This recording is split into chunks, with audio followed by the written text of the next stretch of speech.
गोंदिया नगर परिषद की पार्टीवार स्थिति पर नजर डाले तो भारतीय जनता पार्टी के 18 नगर सेवक निर्वाचित हुए हैं।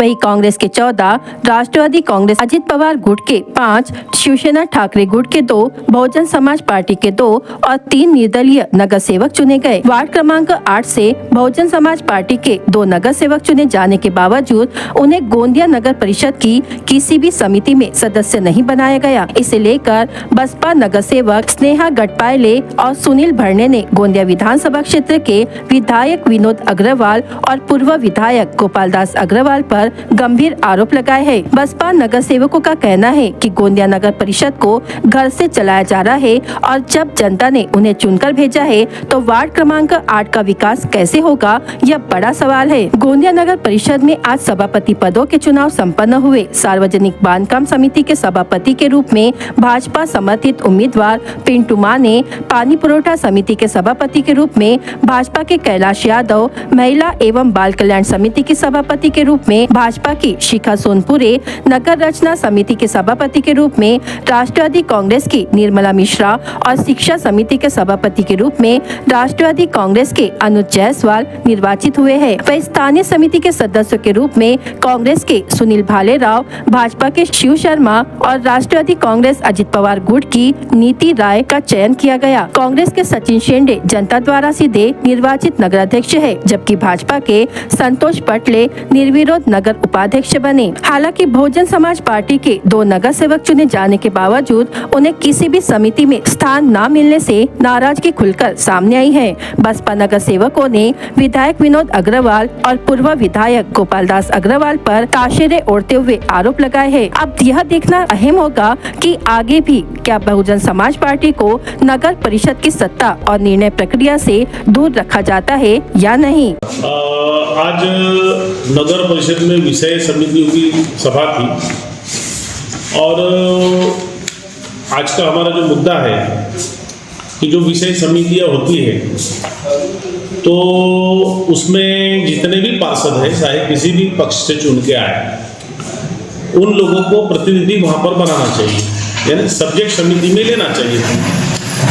लेकिन हम बहुजन समाज पार्टी के मात्र 2 पार्षदों को किसी भी समिति में नहीं लिया गया, यानी हम लोग प्रभाग क्रमांक 8 के पार्षद चुन के आए हैं। यानी ऐसा हो गया कि अभी नगर परिषद के मतलब इनके सिस्टम में हमारा प्रभाग नगर परिषद में नहीं है, ऐसा हो गया। क्योंकि हम ये नहीं बोल रहे थे, क्योंकि अभी इन्होंने कानून बनाया, नए कानून बनाते रहते हैं। तो इसके पहले भी मैं 15-20 साल पहले पार्षद था, तब मैं समिति में था, यानी उस समय सिंगल चुन के आया था। अभी तो हम 2 आए कि पुराने देखो, पहले मैं हर पूरे 5 साल सब्जेक्ट समितियों में रहता था। इस साल हमको दोनों को सब्जेक्ट समिति में लेना। उन्होंने अभी नया समीकरण लाया तो बताया कि उनके हिसाब से आपको लेते नहीं आता। अगर हम कांग्रेस या बीजेपी में अगर चले जाते हैं या उनके संबंधी या उनसे जो भी है, तब वो हमको ले सकते थे।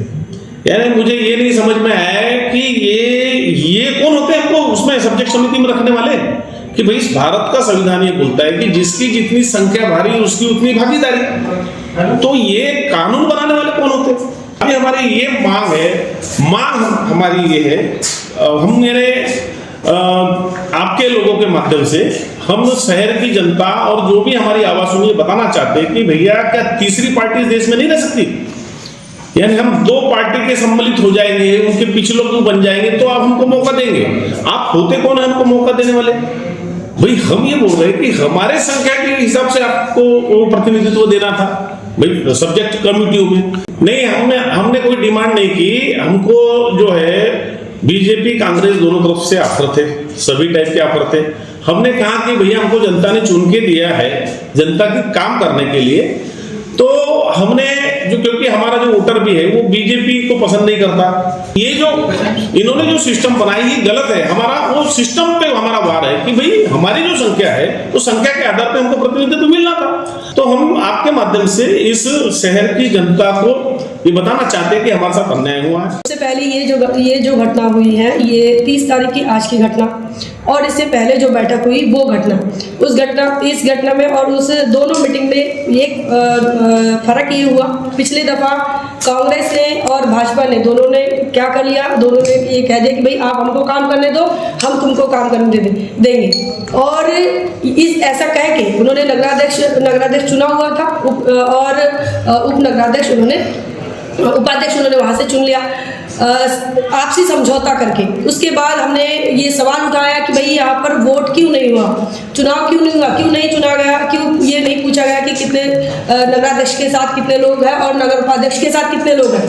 तब आज फिर उन्होंने चुनाव कराया, तो ये एक बदलाव हुआ। लेकिन आज जो मीटिंग हुई, उस मीटिंग में उन्होंने चुनाव तो करवाया, लेकिन इनकी सारी प्रोसेस किसी के घर पे, अभी अवतार के घर पे हुई, विधायक के घर पे हुई, सांसद के घर पे हुई, ये तो वही लोग जानेंगे। ये यहाँ जो आरओ बनकर आए थे, इलेक्शन कमीशन के जो ARO बनकर आए थे, वही बताएंगे कि ये सारी की सारी प्रोसेस कहाँ बैठकर हुई। दूसरी बात ये कि हम प्रभाग क्रमांक 8 के जनता के चुने हुए प्रतिनिधि हैं, तो अगर लोगों ने अगर हमको वोट देकर चुना है, तो लोकतंत्र का सम्मान करते हुए इन्होंने उन लोगों की सेवा करने के लिए हमको किसी भी समिति में नहीं लिया।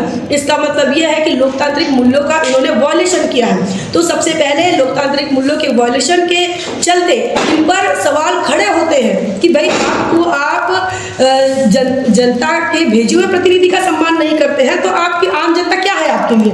दूसरी बात यह है कि पब्लिक रिप्रेजेंटेटिव को ही आप रिप्रेजेंटेशन नहीं दे रहे हैं, लोगों ने जिसको चुनकर भेजा उसी को रिप्रेजेंटेशन नहीं दे रहे हो, तो क्या ये रिप्रेजेंटेशन किसके लिए है। जो लोग कांग्रेस और भाजपा के दरबार में मुजरा करते हैं उन लोगों के लिए है ये रिप्रेजेंटेशन। ये सबसे बड़ा सवाल है। इन्होंने जितने भी डिपार्टमेंट चूज किए, उन डिपार्टमेंट में वो ये चाहते हैं कि हम उनके सामने गिड़गिड़ाएं, रोए और उनके फेंके हुए नोटों को हम स्वीकार करें, तब जाकर ये हमें अपने साथ शामिल करेंगे। और अगर हम इनके फेंके हुए नोटों को रिजेक्ट करते हैं, हमने अस्वीकार किया, चाहे कांग्रेस का हो, LCP का हो, भाजपा का हो, इनके पैसों को, इनके ऑफर को अगर हम स्वीकार नहीं करते हैं, तो ये हमें अलग थलग करते हैं। और तीसरे नंबर की पार्टी जहां पर भी अपना रिप्रेजेंटेशन प्रस्तुत करते हैं, जहां पर भी पब्लिक रिप्रेजेंटेटिव है, तो उसका अस्तित्व होता है। लेकिन गोंदिया ही एक ऐसी नगर पालिका है कि अग्रवालों के बीच में बहुजन समाज पार्टी के दोनों प्रत्याशी का, दोनों रिप्रेजेंटेटिव का, दोनों प्रतिनिधि का कोई अस्तित्व नहीं है, कोई एग्जिस्टेंस नहीं है। इसका मतलब क्या चाहते हैं कि भारत का लोकतंत्र 2 दलों के लिए सीमित बना हुआ है। जब अगर 2 दलों के लिए सीमित बना है, तो क्या जब तक इनके दरबार में अगर हम नहीं दिखेंगे, तब तक इनके विषय समिति में हम नहीं रहेंगे। अगर ऐसा है तो इन्होंने खुलकर बोलना चाहिए कि हाँ, तुम लोग अगर गोपाल अग्रवाल या विनोद अग्रवाल के दरबार पे दिखोगे, तभी जाकर आपकी बात मानी जाएगी। सबसे ज्यादा काम आज गोंदिया के अंदर कहीं बचा हुआ है, जहां नहीं हुआ है विकास कार्य। सबसे ज्यादा बजट के लिए परेशान अगर कोई क्षेत्र है, तो वो आज की तारीख में कुमार नगर है, सावित्रीबाई फुले वार्ड है। और ऐसे में ही इसी प्रभाग के प्रतिनिधियों को प्रतिनिधि नहीं मानना, ये नगर पालिका प्रशासन और नगर पालिका में जितने भी चुने हुए सिलेक्टेड और इलेक्टेड जो मेंबर आए हैं, वो तमाम लोग इससे ये समझ में आता है कि इनकी जातिवादी सोच है। आइडियोलॉजी के तौर पर हम अलग हो सकते हैं, वैचारिक तौर पर, विचारधारा के तौर पर अलग हो सकते हैं, लेकिन लोगों ने जब चुन कर दिया, तो उनका काम है कि हमें अलग थलग ना रखकर हमें किसी जिम्मेदारी में शामिल करना चाहिए। लेकिन ये चाहते हैं कि ये हमें शामिल ना करें। हमारे एग्जिस्टेंस को या हमारे अस्तित्व को नकारना, ये इनकी जातिवादी सोच है।